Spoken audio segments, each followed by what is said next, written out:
नमस्कार, मैं सानू दत्ता और आप देख रहे हैं प्रभात खबर। नगर निकाय चुनाव संपन्न हो चुका है और जनता ने अपना जनादेश सुना दिया है। हमारे साथ पाकुड़ की नई नगर परिषद अध्यक्ष सबरीपाल जी हैं। आइए चलिए उन्हीं से हम बातचीत करते हैं और उनके आने वाले विजनों के बारे में भी जानते हैं। सबसे पहले तो दीदी आपको बहुत बहुत बधाई। हम भी पूरा आपका प्रभात खबर जितना भी कवर किए हैं उसको सभी को हम धन्यवाद देते हैं जो इतना अच्छे से हमको चुनाव में इसका रोल निभाया है। अच्छा, एक चीज़ सबसे बड़ा सवाल ये है कि आप को जनता का समर्थन मिला। दलीय चुनाव ना होते हुए भी यहाँ पर सभी पार्टियों ने अपना अपना समर्थित प्रत्याशी को मैदान पर उतारा था और इसके बाद भी आपकी जीत हुई।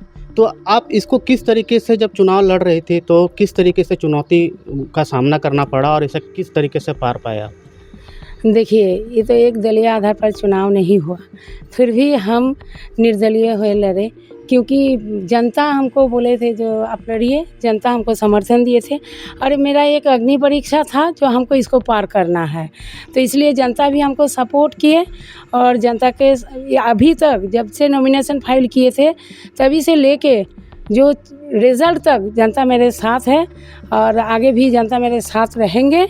तो इसीलिए जनता को भी हम हार्दिक, इसीलिए हम क्या बोलेंगे, हमको बधाई क्या देंगे, हम जनता को ही पूरा बधाई देते हैं। जनता की जीत हुई है। अच्छा, पाकुड़ का जो मुद्दा है, सबसे ज्वलन मुद्दा यहाँ पानी की समस्या शहर में है। तो इस समस्या को जनता कई सालों से इस समस्या से निजात पाना चाहती थी, लेकिन इस समस्या को आप किस प्रकार से दूर करेंगी पाकुड़ की जनता का? देखिए, अभी तक हम नए आए हैं, नहीं जानते हैं, कहीं घुसे भी नहीं हैं हम नगर परिषद में, तो भी हम बोलेंगे अभी तो गंगा पानी का होगा नहीं होगा, लेकिन गर्मी के दिन आ रहे हैं, जितना भी चापा नल खराब हुआ है उसको पहले ठीक करवाएंगे।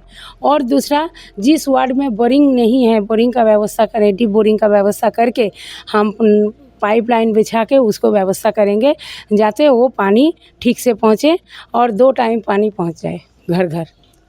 अच्छा, एक और सवाल है, जैसे कि ऐसे आरोप लगते रहता है हर कार्यालय को या हर कार्यकाल को कि काम नहीं हो पाता है, जनता डायरेक्ट जनप्रतिनिधि से नहीं मिल पाता है। तो आपका क्या रोल रहेगा जो जनता का काम बेहतर तरीके से हो नगर परिषद में, नगर में? तो ये किस तरीके से आप अपना रोल को निभाएंगी? देखिए, हम तो ऐसे भी हम पहले भी बोले हैं जो हम 24 घंटा माने 7 टू 24 आवर्स हम जनता के साथ रहेंगे। कभी मेरा फ़ोन स्विच ऑफ नहीं होता है और हम एक टोल फ्री नंबर मैंने अलॉट करेंगे जिसमें हर टाइम उसमें फ़ोन जाएगा और जितना भी शिकायत होगा, जितना भी समस्या होगा, हम तुरंत उसको सॉल्व करेंगे। ये थी हमारे साथ पाकुड़ की नई नगर अध्यक्ष और अब उम्मीद करते हैं कि जनता जिस उम्मीद के साथ इन्हें जिताई है, उम्मीद पर वो खरा उतरेंगी। मेरे साथ राघव मिश्रा, मैं सानू दत्ता, पाकुड़ से। पहले तो आपको बधाई। गुमला के इतिहास में शकुंतला उरांव का नाम लिया जाए क्योंकि गुमला नगर परिषद की आप पहली महिला अध्यक्ष हुई और नया बदलाव हुआ है। गुमला में आप अध्यक्ष बने हैं तो गुमला के लोगों को भी एक उम्मीद है, विश्वास है कि अब शहर में बदलाव होगा। प्रभात खबर आपको पहले तो जीत की बधाई देता है, साथ ही प्रभात खबर लाइव में आपका स्वागत है। चुनाव के बाद लोगों के जेहन में है कि अध्यक्ष क्या काम करेंगे, उनकी तरफ से जो सवाल आए हैं वो सवाल रहेंगे और आप क्या कर सकते हैं वो अब लोगों को इंतजार है। लोगों की एक मांग रही है कि गुमला के विकास के लिए क्या प्लान है आपके पास और किस प्रकार गुमला शहर का विकास होगा? सबसे पहले तो आप सभी को, मेरे गुमला वासियों को मैं तहे दिल से प्रणाम करती हूँ, जोहार करती हूँ और बहुत बहुत धन्यवाद देती हूँ। रहा गुमला शहर विकास की बात, तो मैं अभी तो पद ग्रहण भी नहीं की हूँ। पद ग्रहण करते हुए मैं आप सबसे वादा करती हूँ कि जो भी गुमला की जन समस्या हो उसको मैं प्रयास करूँगी कि विकास करने का, अच्छे काम करने का मैं यहाँ की जनता को आश्वासन देती हूँ कि कि बिना भेदभाव के मैं सभी का काम करूँगी। यानी गुमला शहर में बदलाव होगा। हाँ, जरूर बदलाव होगा। जो भी यहाँ का पहले जो भी रहा हो उसको मैं उस पर मैं नहीं जाती हूँ कि पहले क्या हुआ क्या नहीं, लेकिन मैं आगे प्रयास करूंगी कि हर जन समस्या का मैं निदान करूंगी। गुमला में एक बड़ा मुद्दा रहा है भ्रष्टाचार का। यहाँ गरीब गुरबों से जिस प्रकार हर काम में पैसा लिया गया नगर परिषद में, लोग तरसते रहे, इसलिए इस बार आपको मौका दिया। तो भ्रष्टाचार को आप किस प्रकार लगाम लगाएंगे नगर परिषद से? जो भी नगर परिषद में भ्रष्टाचार है, जो भी नगर परिषद के कर्मी हो, प्रशासन हो, मैं जो भी यहाँ की भ्रष्टाचार को खत्म करना चाहूंगी। जो भी जनता से जो वसूली करते हैं, घूस लेते हैं, वो मैं नहीं होने दूंगी। मैं जनता की चुनी हुई उनके लिए मैं कार्य करूंगी। जो भी वहाँ भ्रष्टाचार है उसको मैं खत्म करूंगी। जनता को कभी भी मैं परेशान होते हुए नहीं देख सकती। यानी कि अब जनता भय मुक्त वातावरण में अपना काम नगर परिषद में जाकर करा सकता है। अब उनसे एक पैसा भी नहीं लिया जाएगा। एकदम उनसे बिना एक पैसा लिए हुए मैं ये कार्य करूंगी।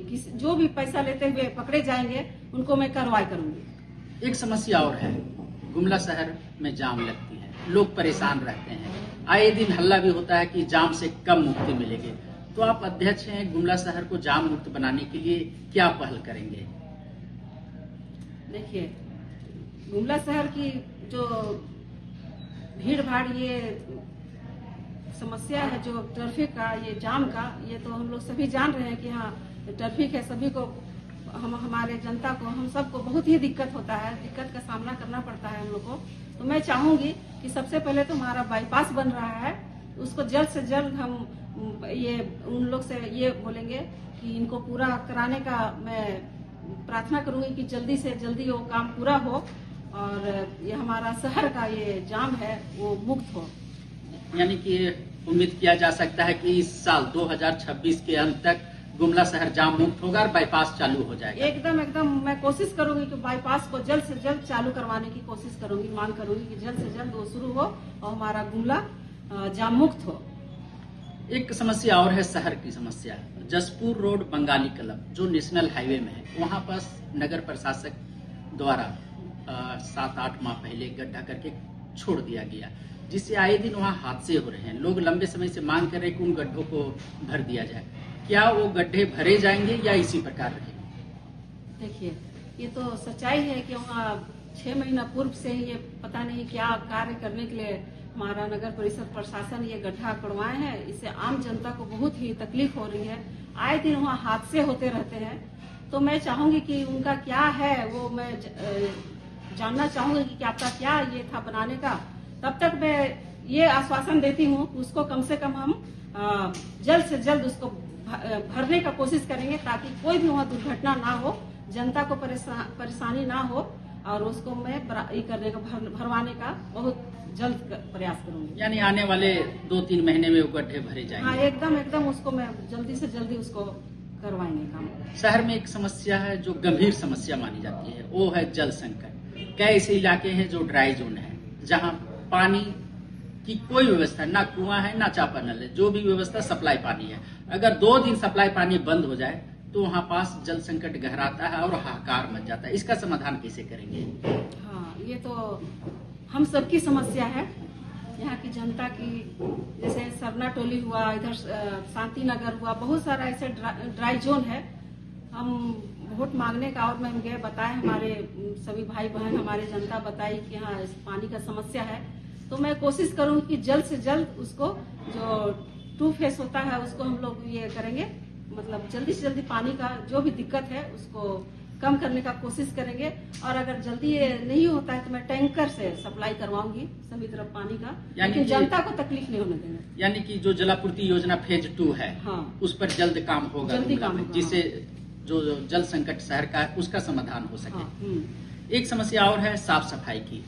आए दिन हल्ला होता है, लोग बोलते भी हैं कि नगर परिषद टैक्स ले रहा है लेकिन साफ सफाई में पीछे है, जिससे लोग कभी बीमारी के परेशान फंसते। खास करके अल्पसंख्यक इलाके में डेंगू का प्रकोप फैल जाता है साफ सफाई नहीं होने की। तो इसके लिए आप क्या करें? साफ सफाई की क्या व्यवस्था रहेगी?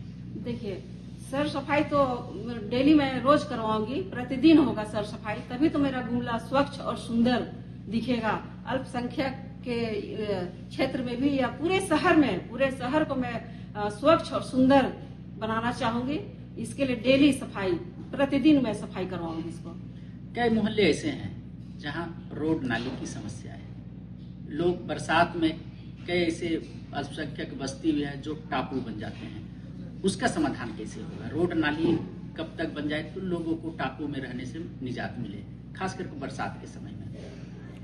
हाँ, मैंने देखा है बहुत, जो ये सरस्वती शिशु मंदिर है वहाँ भी लोग को आने जाने में बहुत ही कठिनाई होती है, दिक्कत होती है। स्कूली बच्चों लोग को भी, आम जनता को भी, पब्लिक को, सभी को दिक्कत होता है। बरसात में पानी भर जाता है, तो मैं प्रयास करूंगी कि वो रोड नाली या और भी इलाका इधर जो भी आपका क्षेत्र है इधर अल्पसंख्यक की ओर हो या पूरा शहर में मैं कोशिश करूंगी कि रोड नाली अच्छा बने, ताकि किसी पब्लिक को कोई भी कष्ट ना हो। बरसात का दिन में आने जाने में किसी को भी कोई तकलीफ, कठिनाई ना हो।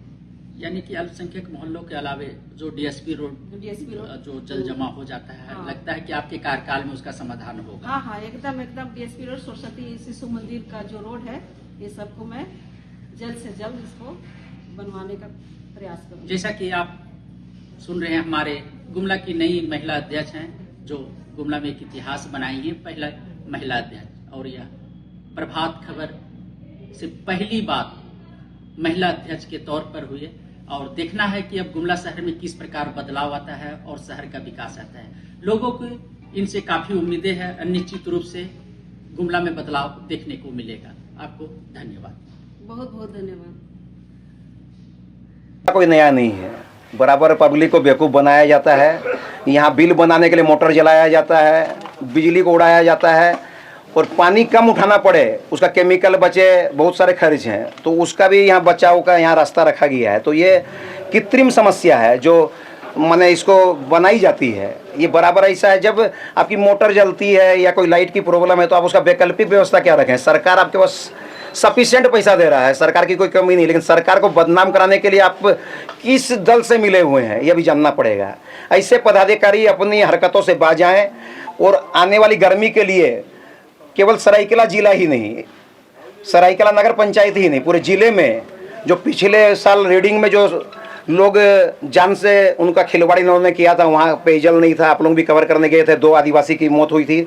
तो उपायुक्त महोदय से भी आग्रह है कि अभी फरवरी महीना चल रहा है, इस लोगों को कस के टास्क दें और 100% इम्प्लीमेंट करेंगे। जहाँ 50 व्यक्ति रहते हैं, जिस गांव में भी सरायकेला जिला के, वहाँ पर पानी की 3-4 वैकल्पिक व्यवस्था होनी चाहिए, वो सुनिश्चित करें। पानी गंदगी का अंबार लगा हुआ है, गंदा पानी। देखिए, हमको पहले लगता था ना कि लोग यहाँ पर बीमार क्यों हो रहे हैं, तो और भी कई कारण, लेकिन इतनी संख्या में लोग यहाँ के बीमार हो रहे हैं, किसी का किडनी फेल हो रहा है, किसी का हार्ट अटैक हो रहा है, किसी का पेट में अल्सर हो रहा है। लेकिन आज ये जान के पता चला कि ये जहरीला पानी लोगों की सेहत से प्रतिदिन खिलवाड़ कर रहा है, ये जहर लोगों के शरीर में घुल रहा है, और इसके लिए भगवान भी इन लोगों को माफ़ नहीं करेंगे कि पेयजल जैसी चीज़ में इस लोगों ने यहाँ पर इतना भ्रष्टाचार किया, लूटपाट मचाई है। फुलेवर जी, नगर परिषद अध्यक्ष के रूप में आप चयनित हुए हैं, कैसा लग रहा है आपको? जैसा पहले लगता था वैसा ही, इसमें कोई बदलाव नहीं है, क्योंकि हमारा राजनीतिक जीवन आज से नहीं लगभग 25 सालों से है, और मैं लोगों के बीच में हमेशा रहा हूँ। प्रयास काफ़ी रहा है। यह मौका 25 सालों के बाद लगभग 26 साल में ये प्राप्त हुआ है। और जब मैं राजनीतिक में था और कोई पद में नहीं रहते हुए भी लोगों के बीच में रहा हूँ, और जो मैंने सेवा की है उसका प्रतिफल आज सिमडेगा के हमारे आदरणीय माता पिता, भाई बहन, दोस्त यार सभी ने हमें सहयोग किया है। साथ ही साथ जितने प्रशासनिक पदाधिकारी भी हमें बढ़ चढ़कर हमारा सहयोग किए हैं, हम सभी को तहे दिल से धन्यवाद देते हैं कि आने वाले समय में जो उन्होंने विश्वास किया है हम पर, जो उन्होंने अपना प्यार दिखाया है, जो स्नेह दिया है, हम ज़रूर उनके उम्मीदों पर खरा उतरेंगे। और मैं जन के लिए आया हूँ और जनता के द्वारा आया हूँ, इसलिए मैं जनता की सोचूंगा। मैं किसी एक विशेष व्यक्ति के लिए मैं यह काम नहीं करूंगा, यह मेरी प्राथमिकता होगी। जैसे आपको जिताने के लिए लोग दिन रात एक कर दिए, उन कार्यकर्ताओं के लिए क्या कहेंगे? वो तो मेरे सबसे प्रिय हैं, क्योंकि वे दिन रात को भी नहीं सोचे और अपने तन मन धन से वो लोग हमें सहयोग किए हैं। उनका प्यार एक अमूल्य है, जिसको कि मैं बयां नहीं कर पा रहा हूं, और मैं उन्हें बहुत तहे दिल से धन्यवाद देता हूं उनको। कोरोना काल में भी आपने बहुत ही सराहनीय कार्य किया था, लोगों की मदद की थी, लोगों को अस्पताल पहुंचाने से लेकर उनका इम्यूनिटी कैसे बढ़े इसकी भी आपने व्यवस्था की थी। कहाँ से आई प्रेरणा ये? देखिए, मैं शुरू से ही, बचपन से ही अपने समाज में, अपने छोटे से समय काल से ही स्कूल में भी मैं मॉनिटर रहा करता था। लगभग मैं 10 क्लास तक सभी जगह मॉनिटर रहा, और मैं जहाँ भी जाता था वहाँ का ज़रूर मैं प्रमुख बन जाता था। तो इसलिए मुझे ये सब काम की प्रेरणा नहीं मिली, लेकिन ये सब काम करने में अच्छा लगता है, लोगों की सेवा करने में। इसलिए मैं उस समय यही सोचा कि ये एक बड़ी आपदा है, और उस आपदा में मैं इस बीच में लोगों के बीच कैसे जाऊं, तो वही एक मेरा उपाय समझ में आया, और हम उस उपाय को हम कर पाए, लोगों की सेवा कर पाए। कई राष्ट्रीय और क्षेत्रीय राजनीति दलों के प्रत्याशी भी मैदान में थे, इसके बावजूद आपको अच्छी सफलता मिली। इसको किस रूप में देखते हैं आप? लोगों का विश्वास है, क्योंकि राजनीतिक की पार्टी के समर्थित उम्मीदवार थे, और मैं सभी समुदायों का सहयोग से मैं यह चुनाव में आया था, और उसका प्रतिफल मुझे प्राप्त हुआ। लोग मुझे चाहते थे, लेकिन चाहते हुए भी वो मुकाम तक नहीं ला पाए थे, और इसका प्यार हमें इस वर्ष 2026 में देखने को मिला। नगर परिषद की प्राथमिकताएं क्या होगी? बहुत कुछ आपने सोच रखा होगा कि ऐसा करना है, ये काम करना है, वो काम। प्राथमिकताएं क्या होगी? नगर परिषद की प्राथमिकता यही होगी कि अब जो नगर परिषद में हमारे झारखंड सरकार के द्वारा शहरी विकास योजना के द्वारा जो भी योजनाएं आती है, वो तो आती रहेगी। उसके अलावा हमारा सोच जो है उसको मैं अभी बयां तो नहीं करूंगा, लेकिन ज़रूर सिमडेगा शहर एक अलग शहर के रूप में जाना जाएगा, क्योंकि जिस सोच से मुझे यह स्थान उन्होंने दिया है, मैं उनका सम्मान करता हूं। और कैसा आज विजय जुलूस भी निकलने वाला है? सचमुच खुशी होती है तो लोग खुशी मनाने चाहते हैं, और उस खुशी में सहभागी होने के लिए मैं सभी लोगों को आमंत्रित किया है, और मैं चाहूँगा कि सभी जितने चाहने वाले लोग हैं हमारे, और जितने लोग नहीं चाह के भी मैं इस जगह में आया हूँ, तो वो ये ना सोचे कि मैं उनको दरकिनार करूँगा। मैं अब सभी का सिमडेगा नगर परिषद का अध्यक्ष हूँ, वो किसी भी भावना में ना रहें। मैं सभी की सेवा के लिए तैयार हूँ, और वे विजय जुलूस में आए और हमारे खुशी में सहभागी हों। आम जनता के लिए क्या संदेश है आपका? आम जनता के लिए संदेश यही है कि मैं जन के लिए आया हूँ, तो जन की सेवा करूँगा। मैं किसी जाति धर्म विशेष पर ये नहीं करूँगा। सभी आस्था की मैं सम्मान करता हूँ, और चाहूँगा कि मैं सभी के आस्थाओं में बढ़ चढ़कर हिस्सा लूँगा। सिंह, और आप देख रहे हैं Prabhat Khabar digital news desk. नगर निकाय का चुनाव समाप्त हो चुका है और घोषणा भी हो गई है, प्रत्याशी जीत भी गए हैं। गढ़वा नगर परिषद क्षेत्र से युवा समाज सेवी दौलत सोनी चुनाव जीते हैं।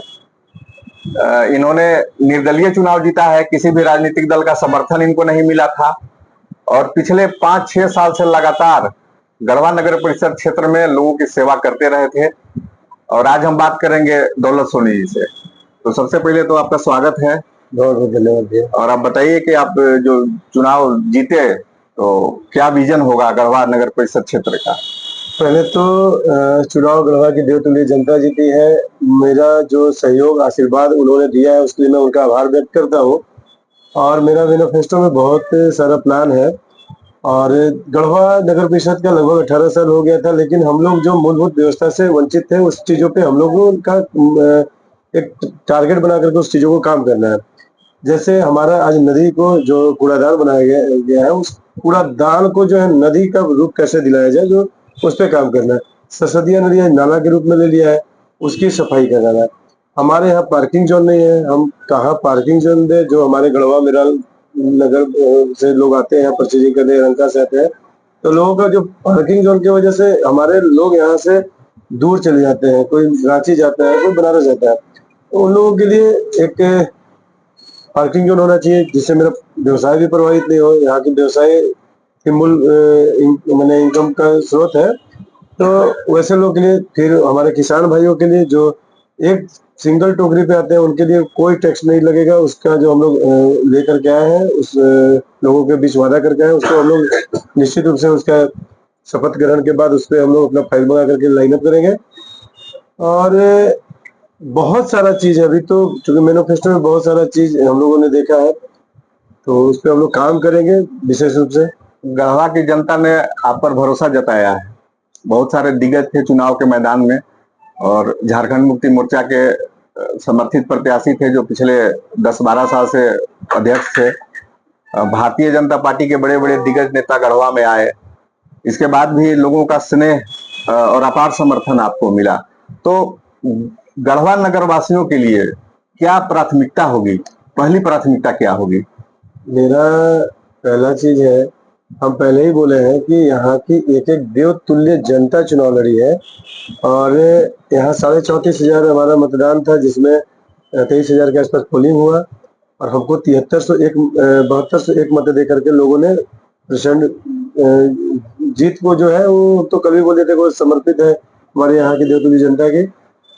तो ये जीत का अंतर बहुत है। जीत का अंतर इसलिए है कि हमने लगभग 5-6 वर्षों से लोगों के साथ 1 to 1 मिले, लोगों के सुख दुख में शामिल हुए। कल भी मेरी जीत के बाद 6 कार्यक्रम में शामिल हुए। यही मेरी सबसे बड़ी पूंजी थी, जो जिसे लोगों ने 23 तारीख को मतदान करके बताया, दिखाया कि जो काम करेंगे वो हम लोगों के दिलों पे राज करेंगे। रही बात हमारे जो प्रमुख रूप से बड़े बड़े जो यहाँ नेता आए थे, उनका हम चुनाव के दौर में भी बताए थे कि यहाँ कोई विधानसभा और लोकसभा का चुनाव नहीं है, यहाँ शहरी क्षेत्र के लोगों का सेवक चुनने की जरूरत है, और सेवक उन्होंने चुनने में अपना सफल रहे।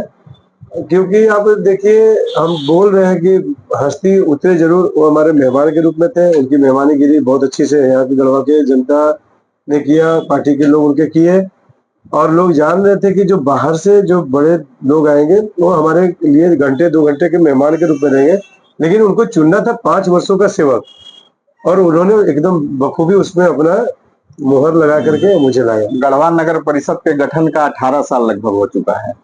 इन 18 सालों में गढ़वा में 2 चीजें जो बुनियादी सुविधाओं में जोड़ा जाता है, सीवरेज ड्रेनेज नहीं बन पाया है, कचरा प्रबंधन नहीं बन पाया है। तो इन दोनों चीजों पर आपका क्या रहेगा? निश्चित, हम तो पहले बोले नदी के जितना भी मेरे शहर का नाली है उसको सीवरेज के माध्यम से शहर से दूर नदी में उसको उतार करके उसको फिल्टर करके नदी का जो प्रवाहित पानी है उस पानी के जैसा हम लोगों का टारगेट है कि वहाँ हम लोग उसको करेंगे।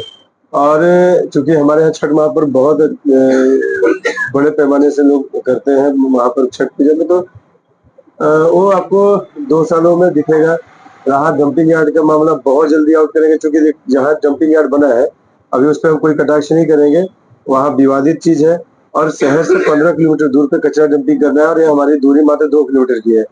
तो उस पे हम लोग यहाँ से 15 किलोमीटर की दूरी का एक चयनित स्थान करके, जहाँ कोई भी विवाद नहीं हो, किसी को उससे कोई समस्या नहीं हो, इन्होंने बता नहीं पाया।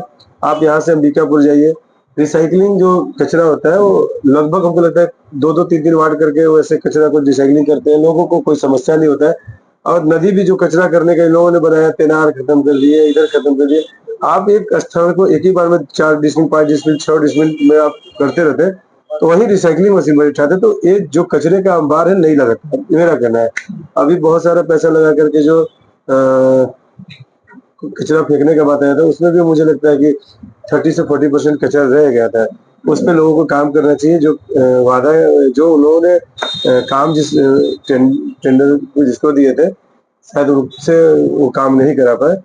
वैसे उस सब चीजों पे भी हम लोग अभी देखेंगे कि कहाँ कैसे उसमें किया गया था। मेरा मोटो है कि नदी बिल्कुल सफाई मिलेगी। गढ़वा क्लीन गढ़वा कैसे दिखेगी, हम लोगों का सभी दुकानदार भाई से आग्रह रहेगा और सभी से हम लोग का कहना रहेगा कि यह शहर आपका है, इसे सुरक्षित कैसे रखना है, यह जिम्मेवारी आपकी भी है। जैसे बहुत सारे पोलों पे वेपर लाइट नहीं है, लेकिन हम लोग ऐसे नहीं करेंगे। मेरा अभी लगभग ये रोड हमको लगता है 1 साल के अंदर नया रोड हम लोगों को मिल जाएगा। और दोनों साइड जैसे हम लोग लाते हैं, हर छोटे जगह से गुजरते हैं तो आपको दोनों साइड से लाइटिंग बहुत अच्छा मिलती है। तो उस तरह का लाइट की व्यवस्था हो। पूरे मोहल्ले का जो लाइटिंग है वो लाइटिंग निश्चित रूप से अच्छा मिले लोगों को। और सफाई हमेशा, जैसे हम लोगों ने 21 वार्डों में जाने के बाद ये पता चला कि महीनों वहां पे सफाई वाला नहीं जाते, तो उसका एक चैनल बन करके लोगों उसको जैसे ऐसा नहीं है कि किसी को बिल्कुल वंचित कर दे, एक ही जगह लगातार सफाई करें। आप एक रूटीन वर्क में काम कीजिए। अगर आपके पास वर्कर कम है तो वर्कर को लाइए, क्योंकि जो होल्डिंग टैक्स दे रहे हैं उनको आपको उस चीजों से व्यवस्था से उसको मुहैया कराना पड़ेगा।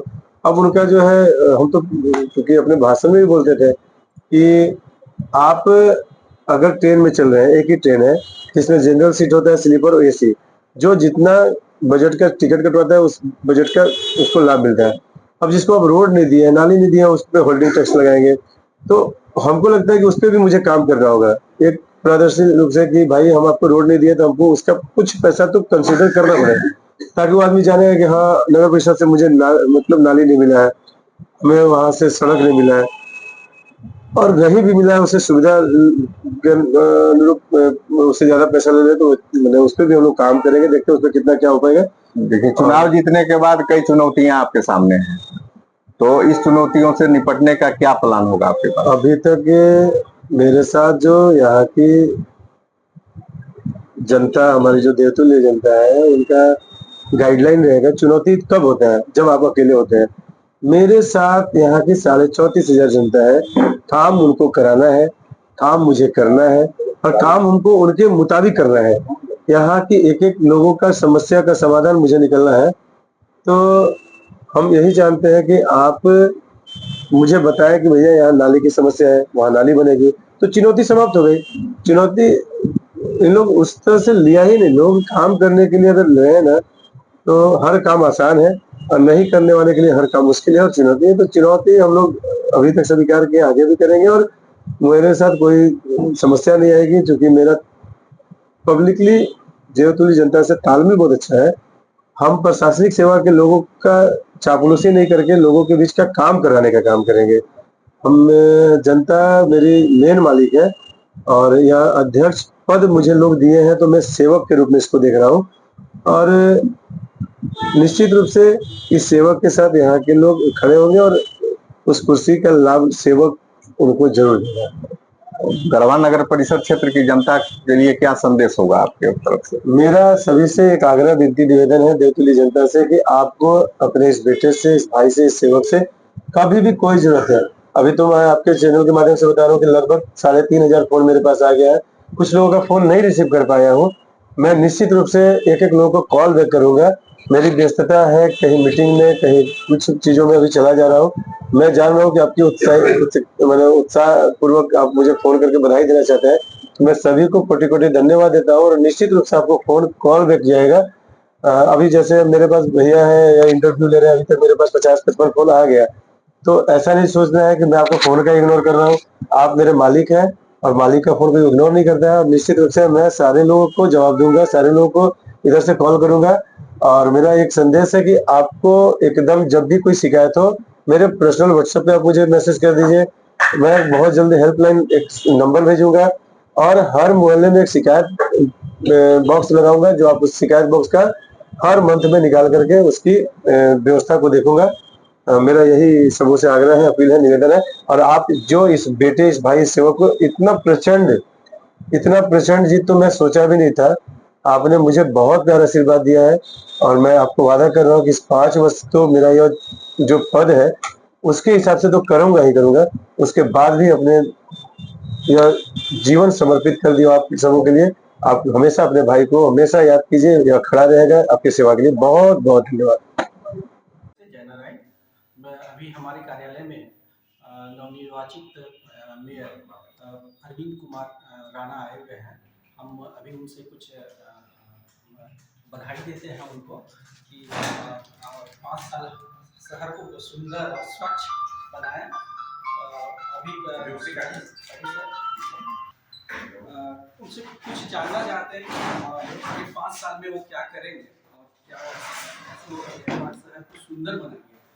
मेरा पहला सवाल है सर कि और लोगों से वादा किया था कि हम जब 6 महीने तक जब तक कोई अच्छा काम नहीं करेंगे तब तक हम अपने मेयर की कुर्सी पर नहीं बैठेंगे।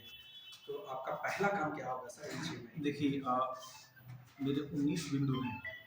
मैंने अपने चुनाव के जो घोषणा पत्र है उसमें अंकित किया था। ये 19 जो बिंदु हमारे हैं केवल अपने मन से नहीं, हर वार्ड निगम का भ्रमण करने के बाद हमने बनाया था और ये हम तय किए थे कि 19 बिंदुओं में से कोई एक बिंदु जब मैं पूरा करूँगा तभी मैं मेयर की कुर्सी पर बैठूँगा। मैं 2-4 बिंदु आपको अब बताता हूँ।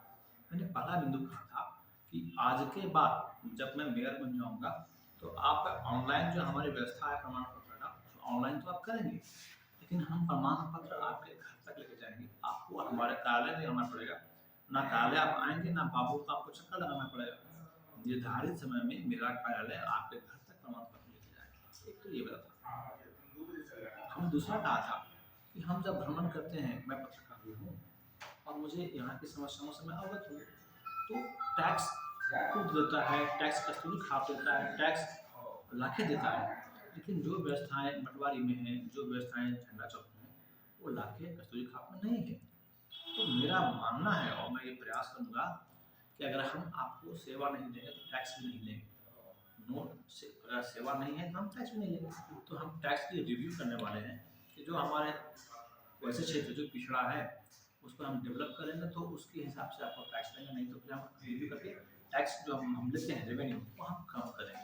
ये दूसरा था मेरा। तीसरा था कि हम जब ट्रैफिक की बात करते हैं तो हमारे यहाँ बहुत बड़ी समस्या ट्रैफिक की नहीं है, लेकिन आप व्यवस्थित ट्रैफिक है। जैसे झंडा चौक पर जाएंगे तो ऑन चौक पे एक ठेला लगा हुआ है, आप पे जाएंगे तो ऑन चौक पे एक ठेला लगा हुआ है। तो थोड़ा हम किसी ठेला पहुँचा वाला को हटाने वाले नहीं है, लेकिन उनको व्यवस्थित करने वाले वो भी जिए और हमारा शहर भी चले। तो ये हमारा तीसरा बिंदु। चौथा बिंदु हमने कहा था कि आप देखते हैं हमारा एक मछुआरा परिवार है और इनके पास कोई बाजार में मछली जाना बेचा है, कभी झील पे, कभी डिस्ट्रिक्ट मोड़ पे, कभी आप रोड में कोई मछली बेचता है। मैंने कहा था कि अगर मैं मछुआरा तो मैं आपके लिए मछुआ बाजार बनाऊंगा जहाँ पे आपको बाजार मिलेगा। तो सिस्टम हम डेवलप करने जा सकते हैं। ऐसे बिंदु सोचे में। अच्छा, एक जानना चाहती हूँ 3 सबसे पहला काम क्या कीजिएगा?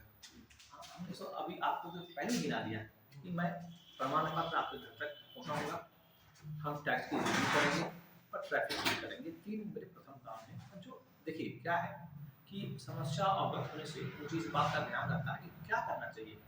छोटे छोटे ऐसे कई कार्य शहर में हैं जिसे हम तुरंत पूरा कर सकते हैं और उसके लिए कोई बड़ा खर्च नहीं है, जो हमारा सीमित साधन है उसमें कर सकते हैं। प्रभातखबर.com, विश्वास वही, रफ्तार नहीं।